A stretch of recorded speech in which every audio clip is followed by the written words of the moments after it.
اعوذ باللہ من الشیطان الرجیم بسم اللہ الرحمن الرحیم والذین لا یشہدون الزور وإذا مروا باللغو مروا کراما والذین اذا ذکروا بآیات ربهم لم یخروا علیہا صما وعمیانا والذین یقولون ربنا هب لنا من ازواجنا وذریاتنا قرۃ اعین وجعلنا للمتقین اماما أولئك يجزون الغرفة بما صبروا ويلقون فيها تحية وسلاما خالدين فيها حسنت مستقرا ومقاما قل ما يعبأ بكم ربي لولا دعاؤكم فقد كذبتم فسوف يكون لزاما۔ اور رحمان کے بندوں کی صفت ایک یہ ہے کہ یہ وہ لوگ ہیں جو جھوٹ کے کاموں میں شریک نہیں ہوتے، اور جب کسی بیہودہ بات پر گزرتے ہیں تو شریف بن کر گزر جاتے ہیں، اور یہ وہ لوگ ہیں جب ان کے پروردگار کی آیتوں کے ذریعے ان کو نصیحت کی جاتی ہے، سمجھایا جاتا ہے تو اس پر اندھے اور بہرے بن کر نہیں گرتے۔ اور یہ وہی لوگ ہیں جو یہ دعا کرتے ہیں، اے ہمارے پروردگار، ہماری بیویوں اور ہماری اولاد کی طرف سے ہمیں آنکھوں کی ٹھنڈک عطا فرما، اور ہمیں متقی لوگوں کا امام اور پیشوا بنا۔ یہی وہ لوگ ہیں جن کو بالا خانے دیے جائیں گے بدلے میں اس صبر کی وجہ سے جو انہوں نے کیا ہے، اور ان کو جنت کے اندر ہمیشہ زندہ رہنے کی دعا دی جائے گی اور سلام ان کو ملتا رہے گا، اور یہ جنت میں ہمیشہ رہیں گے، اور وہ ٹھہرنے کے اعتبار سے اور قیام کے اعتبار سے بہت بہترین جگہ ہے۔ اور آپ کہہ دیجئے کہ میرے رب تمہاری بالکل پرواہ نہ کرتا اگر تمہارا پکارنا نہ ہوتا، سو تم نے جھٹلایا تو اب سزا تم سے چپک کر رہے گی۔ رحمان کے بندوں کی صفات کو اللہ رب العزت بیان فرما رہے ہیں۔ بندے تو سارے ہی اللہ کے ہیں، لیکن حقیقت میں جو لوگ اللہ کے بندے کہلانے کے لائق ہیں اور مستحق ہیں وہ ہیں جن کے اندر یہ صفات پائی جاتی ہیں۔ جیسا کہ نوکر اور خادم وہی کہلاتا ہے اور وہی کہلانے کا حقدار ہوتا ہے جو مالک کا کہنا مانتا ہے اور اس کی بات مانتا ہے، اور اس کے اندر وہ صفات پائی جاتی ہیں جو مالک چاہتا بھی ہے۔ اور اللہ اپنے بندوں کے اندر جو صفات چاہتے ہیں، اگر بندے میں وہ صفت نہیں ہے تو وہ بندہ نہیں ہے۔ بندگی کے لائق وہی بندے ہیں جن کے اندر وہ صفات ہونی چاہیے جو اللہ چاہتے ہیں۔ وہ کون کون سی صفات ہیں؟ ان میں سے ایک صفت بیان فرمائی کہ رحمان کے بندے وہ ہیں جو جھوٹ کے کاموں میں شریک نہیں ہوتے۔ جھوٹ کے کام سے کیا مراد ہے؟ جھوٹ کے کام سے مراد ہے ہر ناجائز کام۔ شریعت کے خلاف جتنے بھی کام ہیں وہ سب جھوٹ ہی ہیں، اور سب سے بڑا جھوٹ علماء نے لکھا ہے وہ شرک ہے، اور سب سے بڑی سچائی وہ اللہ کو ایک ماننا ہے۔ دنیا میں اگر کوئی سچی بات ہے تو اللہ کو ایک ماننا ہے۔ اصدق کلمۃ قالها الشاعر کلمۃ لبید علی کل شیء ما خلا اللہ باطل۔ اگر کسی شاعر نے کوئی سچی بات کہی ہے تو وہ یہی ہے کہ اللہ کے سوا سب چیزیں فنا ہو جانے والی ہے۔ تو حقیقت میں اللہ ایک ہے، اللہ کو ایک ماننا یہ دنیا میں سب سے بڑی سچائی ہے، اور جو لوگ یہ کہتے ہیں وہ سچے لوگ ہیں۔ اور شرک کرنا یہ سب سے بڑا جھوٹ ہے۔ تو مطلب آیت کا یہ ہوا کہ جھوٹ کے کاموں میں شریک نہیں ہوتے۔ کیا مطلب؟ جہاں شرک ہو رہا ہے وہاں شریک نہیں ہوتے۔ مفسرین نے اس کے مختلف معنی بیان فرمائے ہیں، لیکن سب کا خلاصہ ایک ہی ہے۔ ایک تو ہے گناہ کرنا، شرک کرنا ایک گناہ ہے، شراب پینا بھی گناہ ہے، جھوٹ بولنا بھی گناہ ہے، گانا بجانا وہ گناہ ہے۔ تو نفس گناہ کا کام کرنا یہ ایک مستقل حرام اور ناجائز کام ہے۔ تو یہ اللہ کے بندے حرام کام نہیں کرتے، بلکہ یہ اس سے بھی آگے بڑھ کر جو لوگ حرام کام کر رہے ہیں، جس محلے میں، جس بستی میں، جس تقریب میں، جس مکان اور دکان کے اندر کوئی ناجائز عمل ہو رہا ہو وہاں نہیں جاتے. جیسے خود ناجائز کام نہیں کرتے، اسی طرح ناجائز مجلسوں میں، محفلوں میں شریک بھی نہیں ہوتی. کسی جگہ شراب کا دور چل رہا ہے، شراب پی جا رہی ہے، پلائی جا رہی ہے، گانے بجائے جا رہے ہیں شادیوں کے اندر، اور شرک ہو رہا ہے، غیر مسلمین کے تہوار ہو رہے ہیں، ان کی تقریبات ہو رہی ہے، ان کی محفلیں سجائی جا رہی ہیں، تو غرض یہ ہے کہ اللہ کی نافرمانی کا کوئی بھی عمل ہو رہا ہو، اللہ کے رحمان کے بندے وہ ہوتے ہیں جو خود تو گناہ کرتے ہی نہیں، ساتھ ساتھ ایسی جگہوں سے بھی اپنا آپ کو دور رکھتے ہیں. صرف اتنا کہہ دینا کہ ہم تو گناہ نہیں کر رہے، ہم تو دیکھنے کے لیے گئے تھے، یہ کافی نہیں ہے. رحمان کا بندہ بننے کے لیے ضروری ہے کہ جیسے شرک خود نہ کرے، شراب خود نہ ہی پیتا، اسی طرح شراب کی مجلسوں میں جانے سے بھی پرہیز کرے. جہاں غیر مسلم تہوار بنا رہے ہیں، رسومات اختیار کر رہے ہیں، شرک اور بدعات اختیار کر رہے ہیں، وہاں جانے سے بھی بچے. جس جگہ بدعتیں ہو رہی ہوں، خرافات ہو رہی ہوں اور اللہ کی نافرمانی کے اعمال ہو رہے ہوں، وہاں جانے سے بھی اپنا آپ کو دور رکھنا یہ ضروری ہے. اس میں تعلیم دی جا رہی ہے. تب ہے انسان رحمان کا بندہ بننے کے لائق. ایک مطلب تو اس آیت شریفہ کا یہ ہے کہ وہ ناجائز کاموں کی مجلسوں میں نہیں جاتے، چاہے وہ ناجائز کام کیسا بھی ہو. دوسرا مطلب یہ بھی بیان فرمایا کہ زور کے معنی جھوٹ کے آتے ہیں، اور شہیدہ یشہدو کے معنی گواہی دینے کے بھی آتے ہیں. اور مطلب یہ ہے کہ وہ جھوٹی گواہی نہیں دیتے. یہ معنی بھی آیت کریمہ کے الفاظ سے بعید نہیں ہے، بلکہ یہ معنی بھی مراد لی جا سکتے ہیں کہ وہ جھوٹی گواہی نہیں دیتے. یعنی اگر کسی جگہ جھوٹی گواہی دینے کی ضرورت پیش آ جائے تو وہ ایسے کام نہیں کرتے، بلکہ بولتے تو سچ بولتے ہیں، نہیں تو خاموش رہتے ہیں. پیسوں کے لالچ میں اپنی عزت کو نہیں گراتے، جھوٹ نہیں بولتے. یہ بھی بہت بڑا عمل ہے. اس سے انسان اللہ کا نیک بندہ بن جاتا ہے، رحمان کا بندہ بنتا ہے. تو فرمایا وہ جھوٹی گواہی نہیں دیتے.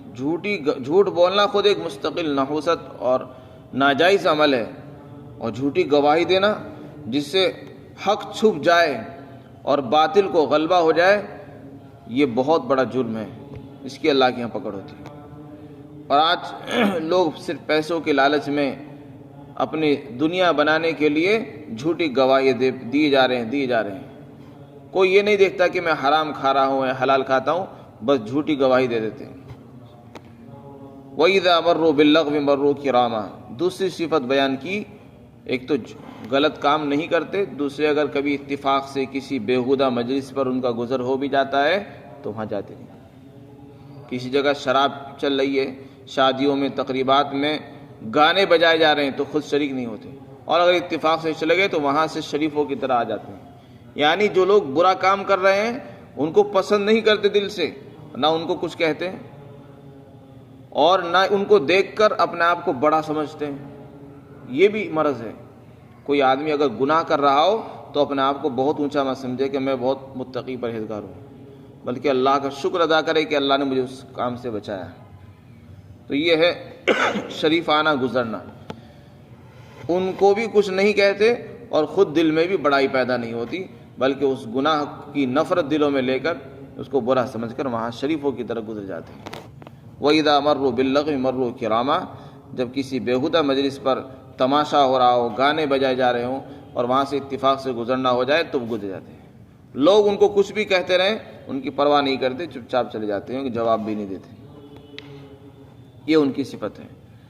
اسی طرح تیسری صفت بیان کی کہ جب ان کو ان کے پروردگار کی آیات کے ذریعے نصیحت کی جاتی ہے، سمجھایا جاتا ہے، قرآن کے ذریعے، احادیث کے ذریعے، قصص قرآن کے ذریعے ان کو بتایا جاتا ہے تو اس سے نصیحت حاصل کرتے ہیں اور اس کو دھیان توجہ سے سنتے، بات کو، اور اس پر عمل کرنے کی نیت سے سنتے ہیں. یہ اللہ کے نیک بندے ہوتے ہیں. لم يخروا علیہا صما وعمیانا. اس میں ایک بات اور ارشاد فرمائی، جب ان کو نصیحت کی جاتی ہے تو اندھے اور بہرے لوگوں کی طرح اس پر نہیں گرتے. یہ در حقیقت منافقین کے اوپر طنز ہے. جو لوگ ایمان والے نہیں تھے، آپ صلی اللہ علیہ وسلم کی مجلس میں بہت سے منافق بھی رہا کرتے تھے. جیسے ہر دور میں منافق ہوتے ہیں، آج کے دور میں بھی یہ، پہلے بھی تھے. وہ مسلمانوں کے لباس میں آتے تھے، مسلمانوں کے ساتھ رہتے تھے، مسلمانوں جیسے نام رکھتے تھے، مسلمانوں جیسے کام کرتے تھے، لیکن آپ ان کو پہچان نہیں سکتے تھے کہ وہ مسلمان ہے یا غیر مسلم ہے۔ تو یہ ہر دور میں رہے ہیں، اور انسان کو اس لیے ہوشیار اور سمجھدار رہنا چاہیے۔ ہر ایک کو لباس میں دیکھ کر اس پر اعتماد نہیں کرنا چاہیے، بلکہ یہ دنیا دھوکہ ہے۔ تو فرمایا ان کا کام یہ تھا کہ وہ دکھانے کے لیے دین کی بات ایسے سنتے تھے جیسے کہ بس ابھی عمل کریں گے، انداز یہ اختیار کرتے تھے جیسے کہ بس ابھی عمل کریں گے، اور عمل کرنے کے لیے سے سن رہے ہیں، بالکل اندھے بن جاتے تھے۔ لیکن ان کا تو ایمان ہی نہیں تھا، تو وہ عمل کہاں سے کرتے؟ تو ایمان والوں کا حال یہ نہیں تھا جیسا کہ ان کا انداز تھا کہ وہ سنتے تو بات کو اور عمل کچھ نہیں کرتے۔ ایمان والے یہ تھے کہ بات کو سنتے بھی تھے دھیان سے اور اس پر عمل بھی کرتے تھے، عمل کی نیت سے سنتے تھے، اندھے اور بہرے نہیں بنتے تھے کہ بات بھی سن لی اور دکھا بھی دیا اور پھر اس کے بعد عمل کی کوئی پرواہ نہیں۔ اس کے بعد ایک اور صفت بیان کی، چوتھی صفت یہ بیان کی کہ وہ یہ دعا کرتے ہیں، اے ہمارے پروردگار، ہماری جو بیویاں ہیں اور ہماری جو اولاد اور نسلیں ہیں، ان کی طرف سے ہم کو آنکھوں کی ٹھنڈک مرحمت فرما دے۔ آنکھوں کی ٹھنڈک کا کیا مطلب ہے؟ آنکھوں کی ٹھنڈک یہ ہے کہ اللہ نے اولاد تو دی ہے، بیویاں بھی عطا فرمائی ہے۔ انسان کو اپنی اولاد کو دیکھ کر خوشی ہو رہی ہو اور بیویوں کو دیکھ کر خوشی ہو رہی ہو، یہ آنکھوں کی ٹھنڈک ہے۔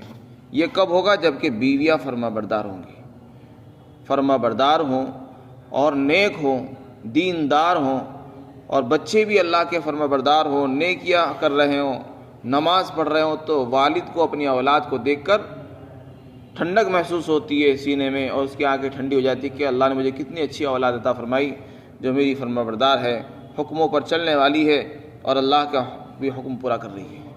اسی طرح اگر ایسی بیوی مل جائے جو شوہر کا بھی کہنا مانتی ہو اور اللہ کا کہنا بھی مانتی ہو، تو پھر انسان کو ایک الگ ہی لذت اور مزہ آتا ہے، اور انسان کی نفس اور اس کی جو آنکھیں ہیں وہ ٹھنڈی ہو جاتی ہیں۔ یہی مطلب ہے اس آیت شریفہ کا۔ تو اللہ تعالیٰ یہ ان کی دعا یہ تھی کہ اے پروردگار، ہمیں ایسی اولاد عطا فرما، ایسی بیویاں دے جنہیں دیکھ کر ہماری آنکھیں ٹھنڈی ہوں، ایسی بیویاں مت دے اور ایسی اولاد مت دے جو ہمارے لیے جان کے لیے وبال بن جائے، ہماری پکڑ کا ذریعہ بن جائے۔ وبال جان وہ اولاد بنے گی جو نافرمان ہوگی، وبال جان وہ بیویاں بنیں گی جو شوہر کی نافرمان یا خدا کی نافرمان ہوتی ہے، جو امانت میں خیانت کرنے والی ہوتی ہیں، ایسی بیویاں وبال جان بن جائیں گی۔ تو در حقیقت اس میں دعا ہے اپنی اولاد کی نیک ہونے کی، اپنی بیویوں کے نیک اور صالح اور دیندار ہونے کی دعا کرائی جا رہی ہے کہ اے پروردگار، ہمیں ایسی اولاد عطا فرما جن سے ہماری آنکھوں کو ٹھنڈک حاصل ہوتی ہو۔ اسی آیت شریفہ سے یہ بھی معلوم ہوا کہ آدمی کو اپنے اولاد کی تربیت کی فکر کرنی چاہیے، اس لیے کہ اولاد صرف بغیر فکر کے نیک نہیں بن سکتی۔ اس کے لیے دعا جیسے آپ کر رہے ہیں، اسی طرح اس کے لیے مستقل محنت اور تربیت بھی کرنی ہوتی ہے۔ اولاد کو اچھے ماحول میں رکھنا، ان کے لیے اچھے گھر بنا کر دینا، برے ماحول سے ان کو بچانا، باہر گلی محلوں کے ماحول سے، گالیوں کے ماحول سے ان کو دور رکھنا، یہ بھی والدین کی ذمہ داری ہوتی ہے۔ تو اس لیے اپنے اولاد کو شروع سے ہی تربیت کے ساتھ چلائے اور ان کی بہترین تربیت کرے، تب جا کے وہ آنکھوں کی ٹھنڈک بنے گی۔ اور اگر ہم نے اولاد کو پیدا کیا اور اس کو یوں ہی چھوڑ دیا تو آنکھوں کی ٹھنڈک نہیں بن سکتی۔ آنکھوں کی ٹھنڈک وہی اولاد بنتی ہے جو شروع سے تربیت کے ساتھ رہتی ہے، اور پھر وہ آخر میں آ کر اللہ والدین کے لیے آنکھوں کی ٹھنڈک بن جاتی ہے۔ تو اس کے لیے ضروری ہے کہ ہم اپنے بچوں کو دین سکھائیں، دین پر ڈالیں۔ جب ہم اپنے بچوں کو دین سکھائیں گے تو دین میں بڑوں کا ادب، چھوٹوں کا احترام، چھوٹوں پر شفقت، بڑوں کی عزت، یہ ساری باتیں بتائی جاتی ہیں۔ جس بچے کو دین سکھایا جائے گا وہ والدین کی عزت بھی کرے گا، چھوٹوں پر رحم کرے گا، اکرام بھی کرے گا، ہر ایک کے حقوق کو ادا کرے گا، تو پھر اس سے والدین کو ٹھنڈک ملے گی۔ لیکن جب والدین نے بچے کو دین سکھایا ہی نہیں، اس کو آداب سکھائے نہیں زندگی کے، پھر اس سے یہ امید کرنا کہ ہماری فرمانبرداری کرے، یہ ناممکن چیز ہے۔ تو اس میں کوتاہی والدین کی طرف سے بھی ہے۔ ہم لوگ اپنی اولاد کو دین نہیں سکھا رہے ہیں، دنیا سکھا دیتے ہیں، غیروں کے ہاتھوں میں پیدا ہوتے ہی بچے حوالے کر دیے۔ اب نہ یہ دیکھ رہے ہیں کہ ہم غیر مسلمین کے ہاتھوں میں بچے دے رہے ہیں، کرسچن کے ہاتھوں میں دے رہے ہیں، یہودیوں کے حوالے کر رہے ہیں۔ کس کے حوالے کر رہے ہیں؟ وہ خود اللہ پر ایمان نہیں رکھتے، وہ خود رسول اللہ پر ایمان نہیں رکھتے، تو وہ ہمارے بچوں کو کیا دین سکھائیں گے؟ ہمارے لیے ضروری ہے کہ ہم اپنے بچوں کو ایسے لوگوں کے حوالے کریں جو ہمارے بچوں کی صحیح تربیت کر سکیں۔ اگر انہیں یہود و نصارہ کے حوالے کیا جائے گا اور ان کی تعلیم دی جائے گی تو وہ کبھی اللہ فرمانبردار نہیں ہو سکتے، بلکہ وہ تو ان کی تہذیب اختیار کریں گے اور آگے چل کر پھر وہ ہمارے مخالف بن جائیں گے۔ وَجَعَلْنَا لِلْمُتَّقِينَ إِمَامًا، فرمایا اور ہمیں متقی لوگوں کا امام بنا۔ اس میں بھی یہ دعا کرائی جا رہی ہے کہ اللہ ہمیں ایسی اولاد عطا فرما، ایسی بیویاں دیں جو متقی ہوں اور ہم ان کے امام اور پیشوا بن جائیں۔ باپ جو ہوتا ہے وہ پیشوا ہی ہوتا ہے، بڑا ہوتا ہے۔ پیشوا کہتے ہیں بڑے کو، امام کہتے ہیں بڑے کو۔ باپ جو ہے اور شوہر اپنی بیویوں کا سربراہ ہے، باپ اپنی اولاد کا سربراہ اور امام ہے۔ تو اس میں یہ دعا کی جا رہی ہے کہ اللہ ہم تو سربراہ گھر کے بڑے ہیں ہی، لیکن ہمیں جو بڑا بنا رہا ہے تو ایسی اولاد کا بڑا بنانا جو متقی خود بھی ہو۔ اگر ہماری اولاد نافرمان ہوئی تو ہم ایسی اولاد کا بڑا بن کے ذلت اور رسوائی نہیں حاصل کرنا چاہتے، ہم تو ایسی اولاد کا بڑا بننا چاہتے ہیں جو خود بھی اللہ سے ڈرنے والی ہو۔ اس کے لیے ضروری ہے کہ باپ خود متقی پرہیزگار ہوگا۔ صرف اولاد تک متقی پرہیزگار بن جائے یہ بھی ناممکن۔ والدین کا متقی پرہیزگار ہونا اس کے لیے ضروری ہے۔ والدین خود تقوی والے ہوں گے تو اولاد میں تقوی آئے گا، اور پھر انشاءاللہ والد جو ہے اپنی اولاد کا متقیوں کا امام بنے گا اور پیشوا بنے گا، اور پھر وہی اولاد اس کے لیے ذخیرہ آخرت بنے گی اور نجات کا ذریعہ بن جائے گی۔ اور جن والدین میں تقوی طہارت نہیں، پھر ان کی اولاد میں تقوی طہارت نہیں ہوگا اور وہ اللہ کی نافرمانی کریں گی، تو یہ سربراہ کس کا بنے گا؟ نافرمان اولاد کا۔ تو وہ اولاد اس کے لیے وبال بن جائے گی اور پکڑ کا ذریعہ بنے گی، اور پوچھ تاچھ اس سے ہوگی تم نے اپنی اولاد کی کیسی تربیت کی۔ اس لیے قرآن میں فرمایا یا ایھا الذین آمنوا قوا انفسکم واہلیکم نارا، اے ایمان والو اپنے گھر والوں کو جہنم کی آگ سے بچا لو اور اپنی جانوں کو بھی بچا لو۔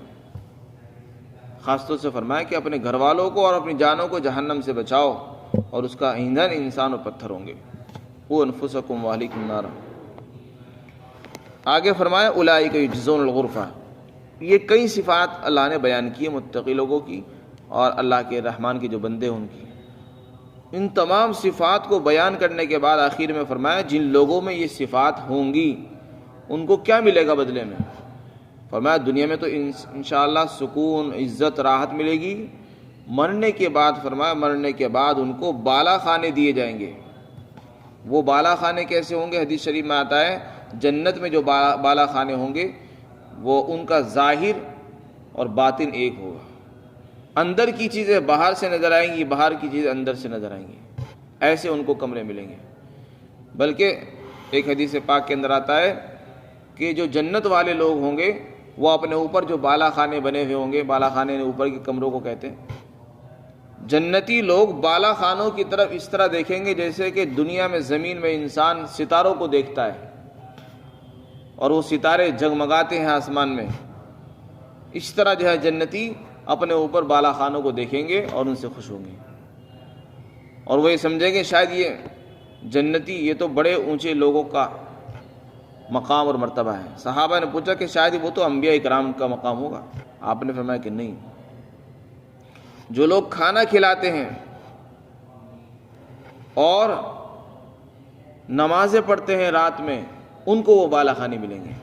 جب سارے لوگ سو جاتے ہیں اس وقت نماز پڑھتے ہیں تہجد کی اور لوگوں کو کھانا کھلاتے ہیں، ان کو اللہ تعالیٰ وہ بالا خانے عطا فرمائیں گا کہ جن کو دیکھ کر لوگ رشک کریں گے اور ایسا محسوس کریں گے شاید وہ انبیاء کرام کے مقامات ہیں، ان کی منزلیں اور مراحل ہیں۔ تو اللہ تعالیٰ فرماتے ہیں انہوں نے چونکہ صبر کیا ہوگا اس لیے ان کو وہ بالا خانے ملیں گے۔ اور اس میں اور کیا ملے گا؟ فرمایا وہاں پر فرشتے آئیں گے، ان کو دعائیں دیں گے، حیاک اللہ، اللہ تعالیٰ آپ کو ہمیشہ یہیں زندہ رکھے، اور آپ ان کو تسلی دیں گے اب تمہیں کبھی موت نہیں آئے گی، تم ہمیشہ زندہ رہو، ہمیشہ اسی طرح جیتے رہو، اور ان کو سلامتی کی دعا دیتے رہیں گے، سلام علیکم طبتم فادخلوہا، ان کے لیے دعا دیتے رہیں گے، تم ہمیشہ اچھی زندگی بسر کرتے رہو، تم پر اللہ کی سلامتی نازل ہوتے رہے گی۔ آگے فرمایا وہ بہترین جگہ ہوگی، ٹھہرنے کے اعتبار سے، قیام کے اعتبار سے، ہر اعتبار سے وہ اچھی جگہ ہوگی، رہنے کے لائق بھی ہوگی، قیام کے لائق بھی ہوگی۔ اس کے بعد ارشاد فرمایا اللہ رب العزت کو کسی کی کوئی پرواہ نہیں ہے۔ اگر سارے انسان اللہ کی نافرمانی پر اتر آئیں تو اللہ کو کسی کی کوئی پرواہ نہیں ہوگی۔ انسان کو جو مقام اور مرتبہ ملتا ہے، عزت جو ملی ہوئی ہے، وہ اس کے توجہ کی وجہ سے ملتی ہے۔ جو بندہ اللہ کی طرف توجہ جتنی زیادہ کرے گا، اللہ کی نظروں میں اس کی عزت، اس کی قدر و قیمت اتنی زیادہ بڑھ جائے گی۔ یہ نہ سوچے کوئی آدمی میرے پاس تو مال ہے، میرے پاس تو اولاد بھی بہت ہے، مکان بھی ہے، دکان بھی ہے، لہذا مجھے کیا ضرورت ہے، مرضی آئے گی نماز پڑھ لیں گے، نہیں تو کوئی بات نہیں۔ یہ انسان کا جسم کا لوتھڑا ہے، یہ جسم کا ٹکڑا ہے، یہ کیڑے مکوڑے کھا جائیں گے اور یہ ختم ہو جائے گا، اس کی کوئی قیمت نہیں ہے۔ یہ تو انسان ہے، یہ چلے جائے گا قبر میں، اس کے بعد یہ ختم۔ اصل جو قیمت ہے وہ روح کی ہوتی ہے، اور انسان کی روح کی قیمت اللہ کی نظروں میں جب ہوگی جب وہ اللہ کی طرف متوجہ ہوگا، نمازیں پڑھے گا، اس سے مانگے گا اور اس کو اپنا رب تسلیم کرتا رہے گا۔ اللہ تعالیٰ فرماتے ہیں ما یعبؤ بکم، میرا پروردگار تمہاری پرواہ بھی نہ کرتا اگر تم نہ پکارتے اس کو۔ اس سے پتہ چلا جتنا ہم اللہ کو پکاریں گے، جتنا ہم اللہ سے اپنا تعلق مضبوط کریں گے، اتنی اللہ کو ہماری پرواہ ہوتی ہے۔ جب اللہ کو ہماری پرواہ ہوگی تو ہماری عزت اس کے دربار میں ہو جائے گی، اور جس کی کوئی عزت ہی نہیں ہے اس کو کیا ملے گا، آپ خود اندازہ لگا سکتے ہیں۔ اگر کوئی آدمی اللہ کو پکارتا نہیں ہے تو اس کی کوئی قیمت نہیں ہے اللہ کی نظروں میں۔ تو اس لیے اگر ہم دعا بھی کرتے ہیں، اللہ کو کے لیے نماز پڑھ رہے ہیں، سجدہ کر رہے ہیں، اس میں اللہ کا کوئی فائدہ نہیں ہے، سب کچھ فائدہ ہمارا ہی ہے، ہمیں دنیا میں ملنے والا اور آخرت میں ملنے والا ہی ہے۔ آگے فرمایا لیکن تم لوگوں نے جھٹلایا، اس لیے تمہیں عذاب آ کر رہے گا اور وہ چپک کر رہے گا آخرت میں۔ اللہ تعالیٰ ہم سب کو سمجھ آتا ہے۔